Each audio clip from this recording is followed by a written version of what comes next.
स्वः तत्सवितुर्वरेण्यं भर्गो देवस्य धीमहि धियो यो नः प्रचोदयात्। उस प्राण स्वरूप, दुख नाशक, सुख स्वरूप, श्रेष्ठ, तेजस्वी, पाप नाशक, देव स्वरूप परमात्मा को हम अपनी अंतरात्मा में धारण करें।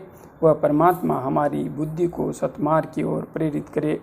भाइयों बहनों, जय श्री राम, जय गुरुदेव, जय माँ आदि शक्ति। हठ योग क्या है? भाइयों बहनों, हठ योग के संबंध में मैंने देखा है कि अधिकांश साधकों के मन मस्तिष्क में बहुत बड़ी गलत भ्रांति फैली हुई है। हठ योग जैसे ही नाम आता है वैसे ही व्यक्ति यह समझ लेता है कि हठ अर्थात जबरदस्ती, दबाव देकर, प्रेशर से किया गया योग।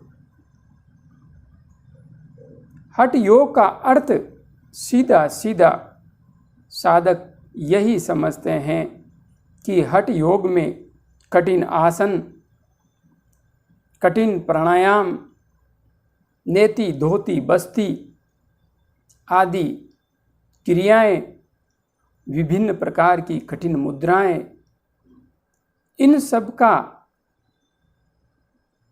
कठोरतम अभ्यास करना ही हठ योग है। किंतु भाइयों बहनों, ऐसा नहीं है। इस शब्द को सही रूप में आप जानते ही नहीं हैं।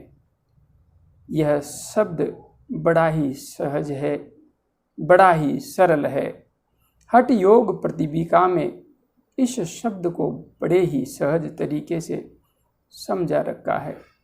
ह का अर्थ होता है सूर्य और ठ का अर्थ होता है चंद्रमा। हठ, सूर्य और चंद्रमा, इन दोनों को मिला देना, एक कर देना, सम कर देना, यही हठ योग है। तो आखिरकार कैसे सूर्य और चंद्रमा को मिलाएंगे? वो तो आकाश में हैं। नहीं, वहाँ के सूर्य और चंद्रमा को आपको नहीं मिलाना है। आपको अपने शरीर के अंदर जो सूर्य और चंद्रमा हैं उन्हें मिलाना है। देखिए, ये मेरा दायां स्वर है, दायां नासिका छिद्र, ये पिंगला नाड़ी है। ये दाहिना स्वर ही सूर्य है, सूर्य स्वर है। यह बायां स्वर है, यह ईड़ा नाड़ी है, यही चंद्रमा है, चंद्र स्वर है। जब इन दोनों स्वरों को सम कर दिया जाता है, मिला दिया जाता है, ये कभी भी बराबर नहीं चलते। एक कम एक ज़्यादा, एक कम एक ज़्यादा। जैसे रात्रि के समय चंद्रमा उदय होता है और दिन के समय सूर्य उदय होता है, उसी प्रकार से हमारे ये दोनों स्वर विपरीत चलते हैं। कभी भी ये दोनों सम नहीं चलते। इन दोनों को सम कर देना ही हठ है, मिला देना है इनको, यही योग है। अब देखिए, इन दोनों को कैसे मिलाएंगे? तो हमारे तत्वज्ञानी ऋषि मुनियों ने इन दोनों को एक करने की पद्धति बहुत ही सहज तरीके से ग्रंथों में समझा रखी है। आप प्राणायाम कीजिए, बस जैसे ही आप प्राणायाम करेंगे तो आपका स्वर सम हो जाएगा।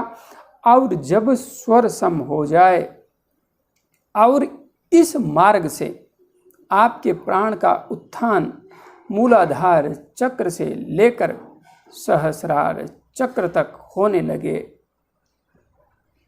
इसी संपूर्ण प्रक्रिया को हठ योग कहते हैं। बाकी आसन, प्राणायाम, मुद्राएं, क्रियाएं, प्रत्याहार वगैरह जो भी कुछ यम नियम जितने भी हैं वे सब योग में सहायक हैं, किंतु विशेष रूप से हठ योग का अर्थ सिर्फ और सिर्फ सूर्य और चंद्र स्वर को मिलाकर एक कर देना ही है। आप यदि ऐसा कर पाते हैं तो आप हठ योगी हैं। आप सूर्य और चंद्रमा को एक करने वाले योगी हैं। और यदि आप सूर्य और चंद्र को एक कर लेते हैं तो फिर आपको ध्यान की अनंत गहराई प्राप्त होने में कोई विशेष समय नहीं लगेगा। बड़ी ही शीघ्रता से आप ध्यान के अनंत मार्ग की ओर आगे बढ़ चलेंगे। जय गुरुदेव, जय माँ आदिशक्ति।